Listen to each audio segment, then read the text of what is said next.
আসসালামু আলাইকুম রহমতুল্লাহি ওয়া বারাকাতুহু। তো প্রাক নির্বাচনী পরীক্ষার্থী দাখিল দশম শ্রেণী, আজকে তোমাদের মাঝে নিয়ে আসলাম গণিতের বহু নির্বাচনী মান ৩০ এর সেই এমসিকিউ গুলি। তো এমসিকিউ গুলা এখানে তোমাদের শতভাগ কমন পেয়ে যাবা। তো তার আগে তোমাদের কাছে একটা কথা ছিল যে আগামী পরীক্ষার আর কিছুদিন আছে। তো যেহেতু আর কিছুদিন বাকি আছে, এরপর যেহেতু আবার সামনে অনেকগুলো এক্সাম আছে, এই এক্সামগুলিতে আমি তোমাদের শতভাগ সাজেশন দেওয়ার চেষ্টা করব। তো সাজেশন তো দেওয়ার চেষ্টা করবো, সেটা বড় কথা না। বড় কথা হলো যে এখন তো তোমরা আমার অডিয়েন্স যারা আছো তারা আমাকে ছেড়ে চলে যাবা। হ্যাঁ, এখন তোমাদের কাছে একটা রিকোয়েস্ট রইলো, যদি আমার অডিয়েন্স যদি আমার কাছ থেকে চলে যায় তাহলে হয়তো আর এই চ্যানেল থাকবে না, আর তোমরা সাজেশন আর দেওয়া হবে না।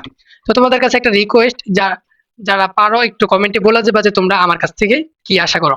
এরপরে মানে এই যে কিছুদিন যে এক্সাম থাকবে না, এই এক্সামে কিরকম ভিডিও দিলে তোমরা খুশি, যে কিরকম একটা ভিডিও দিব যেন চ্যানেলটা গ্রো থাকে, চ্যানেলটা রানিং থাকে, তাহলে কিরকম ভিডিও দেওয়া যায় এটা তোমরা একটু বলে দিবা কমেন্ট বক্সে।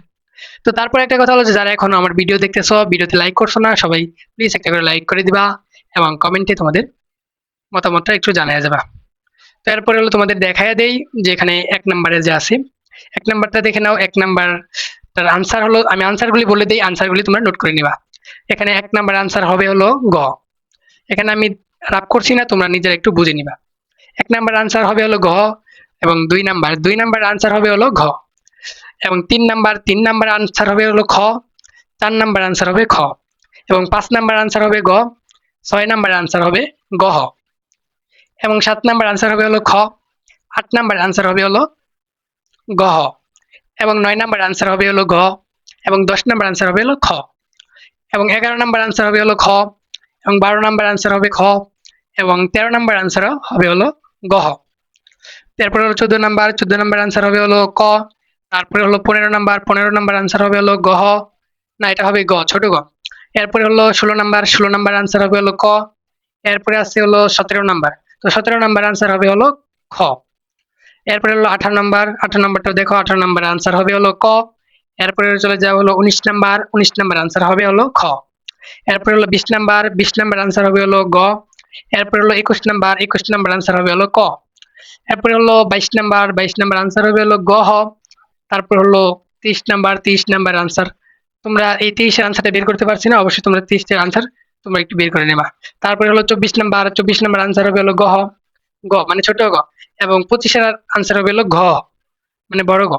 এরপর হলো ২৬ নাম্বার আনসার হবে হলো ক। এরপরে হলো ২৭ নাম্বার আনসার হবে হলো গহ। তো এরপরে চলে যাই হলো ২৮ নাম্বার আনসার হবে হলো গহ, এবং ২৯ এর আনসার হবে কি তোমাদের যে গহ। তো এরপরে হলো ৩০ নাম্বার আনসার হবে হলো খ। তো আজকে এই পর্যন্তই ছিল। ফুল ভিডিওটা যারা ভালো করে দেখছো তোমাদের কাছে জানাই অসংখ্য ধন্যবাদ। তো যারা ভিডিওটা দেখছো অবশ্যই, যারা এখনো চ্যানেলটা সাবস্ক্রাইব করছো না অবশ্যই চ্যানেলটা সাবস্ক্রাইব করে বেল বাটন অন করে রাখো। যখনই কোনো নিত্য নিত্য ভিডিও দিব তোমাদের মাঝে সর্বপ্রথম যেন তোমাদের কাছে নোটিফিকেশন চলে যায়। তো আল্লাহ হাফেজ, আজকে এই পর্যন্ত ছিল। সবাই ভালো থেকো, আবারও দেখা হবে নতুন আরেক ভিডিওতে। এখানে কিছু সংখ্যা ভুল ছিল, পরে আমি দেখছি মানে কিছু সংখ্যা বলতে কি, যেখানে ৩০ এর জায়গায় ২০ ছিল এরকম একটা সংখ্যা ভুল ছিল, বাট সবগুলা প্রশ্ন কিন্তু একদম সঠিক ছিল। ওকে, সবাই যদি কোনো সময় আনসার ভুল হয় অবশ্যই কমেন্টে বলে যাবে। আনসার যদি ভুল হয়, ইনশাল্লাহ আনসার ভুল হবে না, কিন্তু বাট তাও ভুল হতে পারে, কারণ যেহেতু এটা এআই দিয়ে আনসারগুলি বের করা হয়েছে। তো আজকে এই পর্যন্ত, বাই বাই, টাটা, আবার দেখা হবে নতুন আরেকটা নিউ ভিডিওতে।